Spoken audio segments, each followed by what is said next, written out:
Sekarang kalian mengatakan bahwa kita akan mendengarkan aspirasi dari masyarakat. Kita akan melaksanakan aspirasi dari masyarakat tanpa menjelaskan aspirasi apa yang kalian maksud, aspirasi apa yang kalian dengar dari masyarakat. Sudah terlalu banyak kata-kata kosong, janji-janji kosong yang dilemparkan kepada kita semua dan tidak ditepati. Tapi kali ini kita menuntut kalian untuk punya akuntabilitas, untuk bertanggung jawab dengan kata-kata kalian bahwa kalian akan melakukan aspirasi dari masyarakat. Bagaimana anggota parlemen yang berjumlah 580 orang dibayar dari pajak masyarakat itu tidak berhasil mendengarkan aspirasi masyarakat, sementara gerakan-gerakan di sosial media yang tidak dibayar oleh siapapun yang terjadi secara sukarela bisa mencapai pergerakan yang seperti ini. Harusnya kalian semua merasa malu dengan apa yang terjadi di situasi Indonesia saat ini.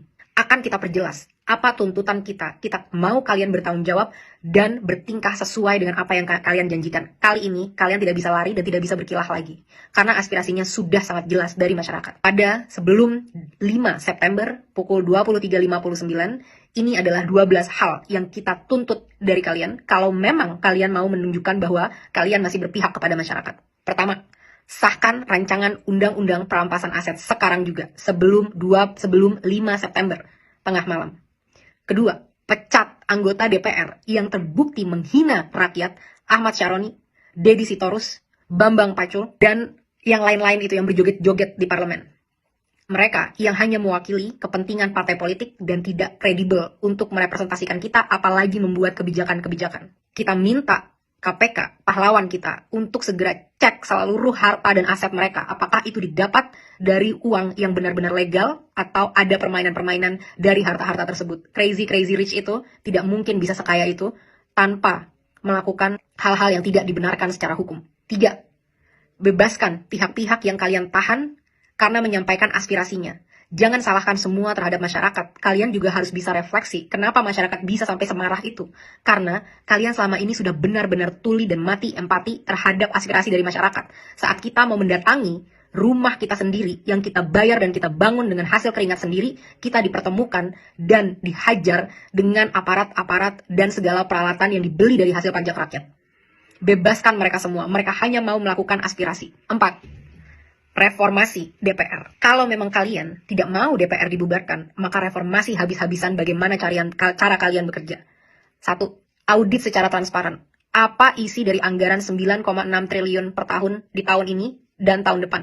Apa itu? Setiap sennya kita mau tahu dengan jelas. Dan setelahnya, setelah 7 hari, kita mau kalian laporkan penyerapan anggarannya setidaknya setiap bulan kepada rakyat. Kita mau tahu apakah investasi kita itu benar-benar membuktikan dan memberikan kesejahteraan, atau ini semua hanya investasi bodong untuk kepentingan-kepentingan pihak-pihak tertentu. 2. Rampingkan segala anggaran. Tidak ada tunjangan-tunjangan ini, itu, tunjangan beras, dan lain sebagainya. Dan rampingkan jumlah anggota DPR. Bersihkan DPR dari pengkhianat-pengkhianat rakyat. Pengkhianat-pengkhianat bosnya sendiri. Potong semua anggaran yang tidak urgent untuk kesejahteraan masyarakat. Rapat-rapat, kunjungan kerja ke luar negeri, patwal, dan semua itu tidak ada hubungannya dengan kesejahteraan masyarakat. Hentikan budaya gila hormat, karena kalian semua adalah karyawan. Bertingkahlah seperti karyawan. 3. Tolak mantan napi korupsi sebagai anggota DPR ataupun anggota BUMN. Tidak ada lagi penghargaan terhadap pengkhianat bangsa yang merampok kekayaan rakyat.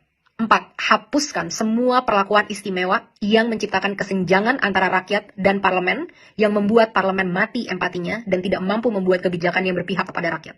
Contohnya, bayar pajak tidak boleh lagi ditanggung oleh APBN, harus ditanggung oleh individu. Kita tidak mau lagi melihat ada pengawalan khusus terhadap anggota parlemen. Mereka harus bertingkah layaknya masyarakat. Semua hidup kita urgent, apalagi kita yang bayarin gaji kalian dan infrastruktur dan operasional keberlangsungannya negara ini. Kita yang lebih penting dibanding kalian. Transportasi, tidak ada tunjangan mobil, cukup tunjangan untuk naik transportasi umum. 4. Hapuskan pensiunan seumur hidup bagi para anggota-anggota DPR yang masa kerjanya hanya 1 periode. Kita tidak mau lagi membayari mereka sampai akhir hayat kalau memang mereka tidak mau mengabdi dengan tulus kepada masyarakat. Kedepannya, kita mau KPK atau BPK untuk meninjau dan memeriksa harta dari segala anggota DPR, dan kita mau transparansi yang besar-besaran. Semua rapat-rapat, diskusi, kita mau itu ditunjukkan live secara online ke rakyat. Bahkan kalau bisa, rakyat harus selalu boleh masuk ke gedung DPR untuk mendengarkan dan melihat apa yang karyawannya sedang lakukan. 5. Tunjangan gaji dan tunjangan-tunjangan yang lain, total take home pay, total yang bisa kalian bawa pulang, tidak boleh melebihi 5 kali upah minimum UMR nasional dari masyarakat. Harus jelas kemana setiap anggaran-anggaran ini, dan kita mau jelas berapa yang diterima. Tidak boleh lagi ada kesimpang siuran yang berkata ada yang menerima segini, segitu, dan lain sebagainya. Harus jelas berapa yang diterima sebagai take home pay, kita harus tahu itu.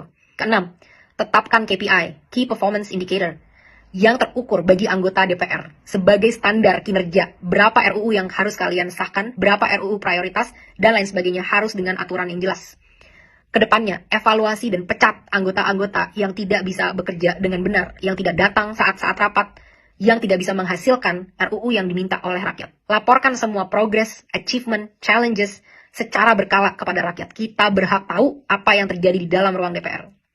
7. Audit secara menyeluruh terhadap BUMN untuk memastikan profitabilitas. Kalian bisa tahu apa yang kira-kira mau diambil untuk ini, tapi BUMN kita rugi puluhan triliun setiap tahun. Satu BUMN. Saat banyak BUMN-nya berapa ratus triliun yang dirugikan oleh BUMN ini. Benar-benar tidak capable dalam memanage usaha badan milik negara. Karena komisarisnya hanyalah untuk tukar-tukaran kursi, negosiasi, kekuasaan dari partai politik, tapi bukan diisi oleh orang-orang yang kredibel di bidangnya. 8. Batalkan rencana kenaikan pajak yang sudah sangat memberatkan masyarakat, termasuk rencana kenaikan BPJS kepada masyarakat.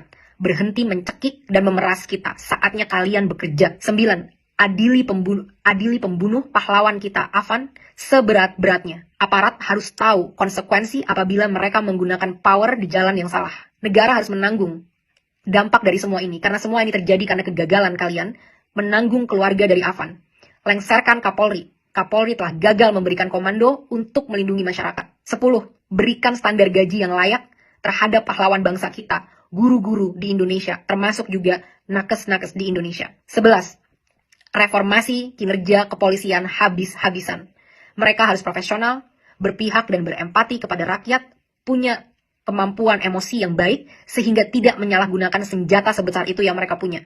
Mereka di sini untuk melindungi rakyat, bukan untuk membela kepentingan penguasa. Saat kasus-kasus terjadi, banyak banget yang loyo, lama, dan lain sebagainya. Tapi saat itu tentang demonstrasi, betapa canggih alat-alat yang kalian punya. Betapa banyak amunisi yang kalian punya untuk ditembakkan kepada masyarakat yang membayar gaji mereka setiap hari. Reformasi ini semua.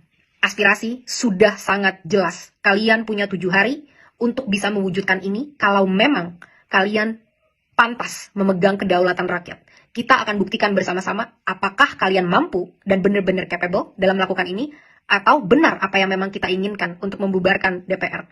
DPR tidak harus bubar kalau kalian benar-benar bisa bertanggung jawab dengan kekuasaan kalian dan menampung aspirasi rakyat. Jangan sampai ada lagi darah-darah dari pahlawan-pahlawan demokrasi kita yang bercerceran di jalan. Jangan sampai ada lagi intimidasi-intimidasi untuk orang tidak bersuara di negaranya sendiri. Hentikan segala intrik-intrik politik yang menjijikan dan busuk ini. Mulai bekerja dari sekarang. Buktikan 7 hari dari sekarang, mampukah kalian bertanggung jawab, pantaskah kalian digaji dari duit masyarakat.